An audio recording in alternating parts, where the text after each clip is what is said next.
Satan, the prince of this world, has come to you on earth in a great wrath and knows his time is short. Satani umwami w'isi yarakuze kuri iyi si n'umujinya ukabije, azi ko igihe cye kiri bugufi. Igihe cye kiri bugufi. Ndabasuje turonide bana kiza mwese muri Kristo Yesu. Kakamesaje niyo nkabonye mbe ngiye kwiryamira nisanga hapi ubuti sayine n'iminota hafi 50. Ya sayine n'iminota hafi 50 urabona na 40 n'ingana 49 ndavuze nkakamesaje kamite nkakora ndyame nkashyize iruhande. Ya haciye amasaha 7 irabacu akikakora. Sasa ngo Satani umwami w'isi yarakuze hano ku isi mu mujinya ukabije, ndetse azike igihe cye kiri bugufi. Umuntu uzika igihe cye kiri bugufi imeze bite, akora ate? Tabizi neza wibaza abanyeshuri babwiye ngo harabura nk'iminota nk'ingahe bari muri examen, bigenda bite? Sasa akabuka message kamite nkabagezaho. Imyaka mike itambutse umwami yarantegetse ambwira ngo ndagira ngo ube nka alamu cyangwa se igikangura abantu, alamu y'itoro ryanjye ngo bamenyeshe imigambi y'ubucakura ya Satani akoresha kugira ngo ntibazafatwa batabizi, ahubwo bazabe maso. Yaravuze inde umwami wacu abwira Rachel, yaravuze ngo nzakoreka byinshi bijyanye n'ubwami bw'umwijima kugira ngo uzaburire abantu banjye, hanyuma ntibazafatwa batabizi, ahubwo bazamenye uko basenga. No how to pray. Ngishyano ku batuye isi ndetse n'inyanja, kuko se kibi yabamanukiye afite umujinya mwinshi, kuko azi ko igihe cye ari kigufi. Ibyaje 12 nkoreshe direct translation. Ntabwo nsomye muri Bibiliya, ariko se niko gute n'ubwiki Bibiliya ndayifite ahangaha, ni kuki ntasoma? Kanze twasome byaje 12 Nuko rero wajuruwe namwe abaririmo nimwishime, naho wowe wasiwe nawe wanyanja we mugushigisha, nuko kuko Satani yabamanukiye afite umujinya mwinshi, azi yuko afite igihe gito. Azi yuko afite igihe gito. Yesu yafashe Satani nk'umwami w'isi muri Yohana kangahe? Yohana 14:30. naho katwasome ibyo ute nabishyize iruhande.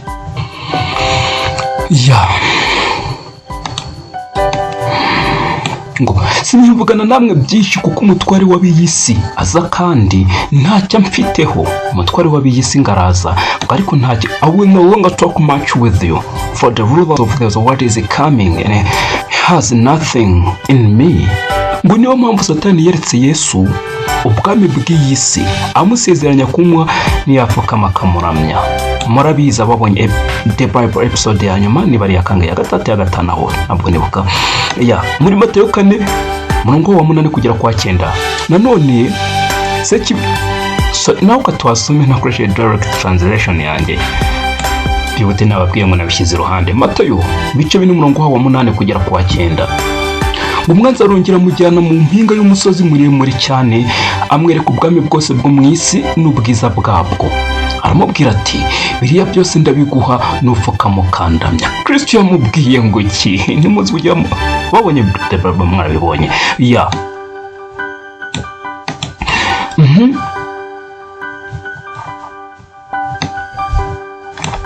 Tugeza aha ngo tuzi ko data wo mu ijuru ayobora buri kimwe cyose kibaho. Nani we wakiremye, nani we waremye buri kimwe cyose, urumva arakiyobora. Ngo ariko Satani yaramwemereye ngo ayobore ubwami bw'isi ku bw'igihe runaka, hanyuma biri mu ni ubigenzura. Satani ni ubigenzura, ariko nuko Imana yabyemeye irabimwemerera, ariko Satani azi yuko igihe ari gito yabimwemereye. Satani azi ko babaye babimuhaye agahe gato, abakorani bakwe ryinshi cyane ngo arebe ko yabi yobesha beshi abavuga ngo dore ngi murabizi. Noneho yarabyihaye ku mwami wacu Yesu Kristo agira ati tamukoma kuko azi ko igihe cyari gito yazanye umujinya wuzuye afite ikiremwa muntu. Haje n'umujinya wose gwanye ikiremwa muntu, ari gukoresha intwaro zose zishoboka nk'umutego wo kurimbura ikiremwa muntu. Wa Satani ntabwo ari gukina imikino bene data bashiki banjye, afite agahe gatoya ko gukora. Hanyuma kubw'ibyo yohereje abadayimoni benshi bisanishije n'abantu baba Nephilim, twarabivuze ubushize, n'abasataniste hano ku isi. mu mugambi wo kugira ute wo gufata icyaha bakakigira nk'ikintu gisanzwe, hanyuma bagafata gukiranuka nk'ikintu kimeze gite, kidasanzwe, mbese ikintu gikojeje isoni. Umuntu uri kugenda mu nzira yo gukiranuka akamubona hafi nko kumubona nk'umusazi. Nibyo byose ni mu mugambi w'abadayimoni Satani yohereje mu isi. Byohereje abadayimoni benshi bakora mu isi y'umwuka kugira ngo batere abantu kugwa mu byaha, hanyuma bazakunesha nuramuka ugendeye mu mubiri. Abo badayimoni bazakunesha nuramuka ugendeye mu mubiri. Kubw'iyo mpamvu ntukaje ukenane n'ubuzima bwawe bwo gusenga. Gusenga ntabwo ari ibintu by'imikino, ni ibintu byo gufatwa seriye. Nibwo buryo bwonyine uzabasha kunesha. Ko bigize seriye business, umuntu ufite business hariya afite byinshi yitezeho, ntabwo ayikinamo. No gusenga nuko bimeze, tuba turi mu rugamba. Kandi uwo duhanganye nawe waba yarubiriye urugamba, natwe tugomba kurubira. Niko bimeze. Nutabaho ubuzima bwo gusenga uzaneshwa n'abadayimoni bazakunesha, babadayimoni ba Satani yagize. Sasa avision iyerekwa nuzayagize Rachel ngo Yesu yanyiritse uburyo bumwe Satani atera abantu kugwa mu byaha by'ubusambanyi, sexual immorality, kugwa mu busambanyi. Mu nzozi Satani yohereje abadayimoni benshi, hanyuma bataka isi nk'aho ari igikundi cy'ubucurama.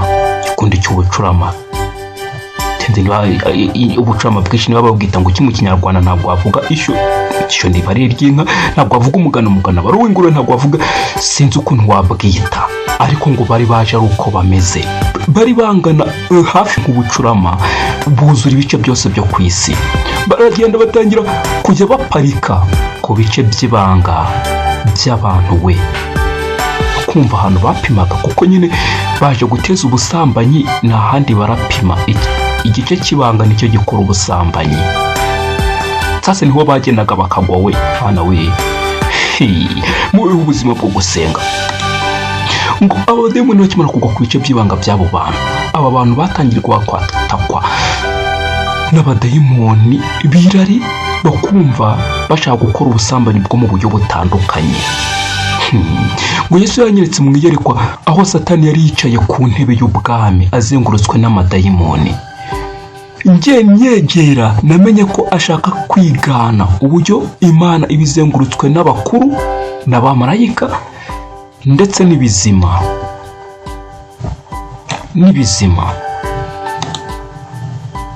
Ubwo n'ibizima bine. Ngo Satani ambonye, kumbe Satani yabonye Rachel ari kuza kwerekwa ibijyanye n'ubwami bwe. Yego Satani atamubona, ngatangira kuvuga ibintu byo gusetsa yirata, ngo reba abagaragu banjye ariko hano ku isi uburyo bahuze. Urukumva uburyo Satani yavuze abwira Rachel, ingitegereza abagaragu banjye ku isi barahuze cyane. Byasaga nkaho nari mpagaze ahantu hejuru ku isi, gasongera uko hejuru cyane, nk'uko waba uhagaze kuri Himalaya cyangwa se Everest, kugapika Everest, ngo niko gasongero kanini ku isi. None abona ari nkaho ari hahagaze ako ka Himalaya, ntazakiniwe igihe ukikiriyeho. Mbese we yabonye ahagaze ahantu hejuru ku isi. Ariko ngarebye hasi abona abantu batabarika ku isi birukanka babi hirya no hino ngo bakore ubushake bwa Satani. Kumva amashuguri menshi barimo nayo kugira ngo bashyire mu bikorwa ubushake bwa Satani, ibyo Satani ashaka. Abantu ku isi ndabisubiramo, ni abantu ku isi, ntabwo ari abadayimoni. Abantu ku isi bari gukora amagunda menshi wakundi bashyire mu bikorwa ubushake bwa Satani. Yewe bari bahuze bya danje, akazi kabo bakagize seriye, byo bakora babigize seriye. Ngo byarambabaje cyane gutekereza ukuntu twe abakristo rimwe kenshi tutajya dufata ibyo dukorera Imana seriye. Ugasanga umurimo twahawe twagize ntabwo tuwufata seriye abandi. Ariko Imana yanyeretse ubwami bwa Satani bwo buri gukora cyose gishoboka ngo bwongere umwijima hano ku isi. Kumva bwongere umwijima hano ku isi. Natwe ubwo biba bimeze bite? Tuba tugomba kongera kumurika urumuri rwa Kristo. Niko bimeze. Hari urugamba ruri seriye hano kuri iyi si ubu ngubu, right now, ubu ngubu ubu ngubu ngo niyo mpamvu inganda zikora ibintu bijyanye n'imyidagaduro zikomeza gusunikiriza umugambi wa LGBTQ cyangwa se w'abatinganyi. LGBTQ n'umuryango w'abatinganyi, kuba abatinganyi abaryamana b'abagabo bahuje ibitsina, abagore bahuje ibitsina, gutyo lesbians, gay, gutyo gukomeza LGBTQ. Iyo migambi bayisunikiriza mwabonye ejo bundi byaye muri ADPR yaririmo yamaze guhabwa ikaze n'ahandi no mu zindi nsengero mu Rwanda. Mana we, niba umuhe mugambi ubusambanyi, ibyo byose bari kubigira imvugo mbi, ubusinzi, kumuribara imyambaro igaragaza ubwambure, ngo niyo masikira agezweho, amamoderi, yewe bagashyira n'ibi bintu no mu gahunda y'abana, ugasanga ubwana nabwo bari kubwambika bijyanye no kugaragaza ubwambure kakiri akana, kaba kazagera he bijyanye n'ubutinganyi. Umwana bagatangira kumumenyesha iby'ubutinganyi n'akana. Abana, babyeyi, mumenyereza abana inzira nziza kugira ngo nibigira bite bazagera ubwo basaza batarava muri nzira ya Kristo. Haleluya. Ibyaha 12:12 nk'uko twasomye hatwereka ukuntu Satani atamanukiye isi gusa, ni ukuvuga ngo isi aho tuguva ku gice cy'ubutaka land, atamanukiye isi gusa, ahubwo n'inyanja nayo yarayimanukiye. The fashion industries cyangwa se inganda zibijyanye n'iby'imideri ziyoborwa na Satani. Niyo mpamvu usanga zishyira hejuru zizamura ibyijyanye no kugaragaza ubwambure, nakedness. Yesu yaramfashe anjyana mu bwami bwa Satani buri munsi y'amazi, kunyereka imyuka mibi iyobora isi y'imideri, fashion world, bijyanye n'imideri, ari amasitire yose usanga ajyanye no kwambara ibiki akorerwa hehe, ubwami bukorera mu mazi. Noneho ngo Rachel Yesu yaramujyanye aho ngaho mu bwami bwa Satani bukorera munsi y'amazi, yamweretse iki? Abo bademoni bari gukora ibiki? Bariho bakora imyambaro kugira ngo bamenye neza yuko yanduje cyangwa se isize icyashya buri kimwe cyose Imana ishaka, ndetse bakazamura ubushake bwa Satani. Ukumva gufata iby'Imana ishaka bakabanza bakabigira bate, kubitsikamira cyangwa se bakabitesha agaciro, hanyuma ibya Satani bikabigira ite, kandi ibyo bihabwa ikaze, abantu akaba ibyo banezererwa. Nuko bimeze muri ubwo bwami bw'umwijima bwa Satani bukorera munsi y'inyanja. Idemoni y'umukorera mu nyanja Yesu yanyeretse yarinde, the queen of fashion.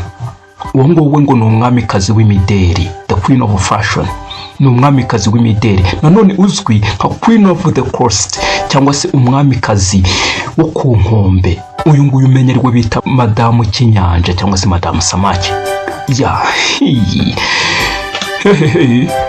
Niko yari muri gahunda yihe yo kugenzura imyambaro n'ibitamunejeje, hanyuma agahita bategeka ngo iyi ngiyi murusheho kwigira mibi, indecent, murusheho kwigira mibi, no kuvuga ngo ya myambaro nyine idahwitse, murusheho kwigira idahwitse, muyigire irushaho guhishura. Ihishura iki? Imyanya y'ibanga nyine, ahantu h'ibanga usanga bari kuzamura mataye bazamuye. Nibyo yari kubategeka, ibyo nibyo bimunyuze. Niby'isoni ko iyi myambaro igaragaza ubwambure yinjiye no mu Torero noneho, ndetse iremerwa. Ngo amadini menshi yamaze kwigarurirwa n'umwami w'umwijima, igikomangoma cy'umwijima cyamaze kwigarura amadini menshi. Inkuru ibabaje, birababaje amadini. N'amadini ariko si Itorero. N'amadini ariko si Itorero. Mwibuke itorero rya Kristo ryubatse ku rutare, n'amarembo y'ikuzimu yagira ate? Ntabwo azatunesha. Ntabwo azatunesha. Isi itwikiriwe n'umwijima. Niyo mpamvu abantu usanga batangiriwe guterwa ishema n'ibintu byagakwiye kubakoza isoni, ahubwo bagakozwa isoni n'iby'Imana, bagakwiye guterwa ishema nabyo. isi iri munsi y'ubuyobozi bw'igikomangoma cy'umwijima, ariyo mpamvu abana b'Imana turi abagenzi cyangwa se abashyitsi n'abimukira kuri iyi si. Ntabwo twebwe turi muri iyi si, not citizens here. Ahangaha ntabwo twebwe batuye muri iyi si, twebwe turi abagenzi n'abimukira. The world is under the rule of the prince of darkness, which is why Lord's children as our pilgrims, not citizen here. Yeah. Ngo tugomba gukanguka bene data na bashiki banjye, ntimubeho ubuzima busanzwe cyangwa muzabura ubugingo bwanyu. Igisa nk'ari igisanzwe ntabwo ari igisanzwe, mwitandukanye mujya ku Mana. Nimuze kuba abo ku mwami w'isi. Yesu Kristo umwami w'abami yaguhaye imbaraga zo kunesha Satani ndetse no kunesha iyi si. Urwandiko rwa mbere rwa Yohana ibice 5:4 haravuga ngo iki? Ngo kuko wabyawe n'umwuka.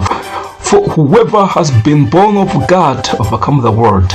Kanze misome muri Bibiliya ngo kuko icyabyawe n'Imana cyose kinesha iby'isi, kandi uko niko kunesha kwanesheje iby'isi no kwizera kwacu. Ukwizera kwacu.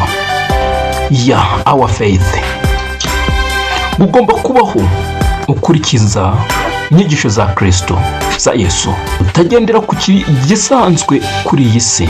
Ntabwo turabi iyi si. No kuvuga ngo niba tutarabi iyi si, iby'isi kuri twe ntibisanzwe, nubwo ku isi ho biba bisanzwe. Ibisanzwe ku isi kuri twe ntabwo bisanzwe, twe turi abagenzi. Ngo Satani yazanye imbaraga zose arwanya ikiremwamuntu kuko azi ko igihe cye ari kigufi, ari gito.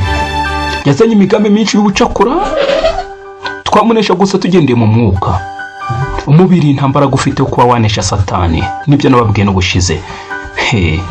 Umubiri ntabwo wapfa kunesha, umubiri nako ntiwanesha Satani, ngo ntabwo wapfa kunesha umubiri, ntiwanesha Satani, ahubwo tugendeye mu mwuka nibwo twanesha Satani. Matayo 23:41. Mube maso musenge mutajya mu moshya. Umutima ni wukunze ariko umubiri ufite intege nke. Umutima ni wukunze ariko umubiri ufite intege nkeya. Abaroma 8:37. Ahubwo muri ibyo byose turushishwaho kunesha n'uwadukunze. Nubugira ute? Nubuduha kunesha. Mutuze bene data na bashiki banjye kuko Kristo yamaze kunesha isi. Muri Yohana arabivuga ngo mutuze nanesheje isi. Tugomba kuguma muri we nawe muri twe, maze azaduha intsinzi. Ako nitwasinzira tukibera mu mubiri tuzaneshwa. Mwayibonye ku musozo the prosperity gospel y'inindi nabazabona umwanya nawe nzagira n'izindi nyinshi byangambira kugira, ariko singigire extreme demonic pollution on earth nzagira. Ndabakunda Imana cyeza mwese mu Kristo Yesu. Tuzasubira guta Kristo ntiyabyemera. Nkomeza kwifuriza umwaka mushya muhire 2024 uzatubera umwaka tuzungukira mu beshi mu gukiranuka. Bye bye.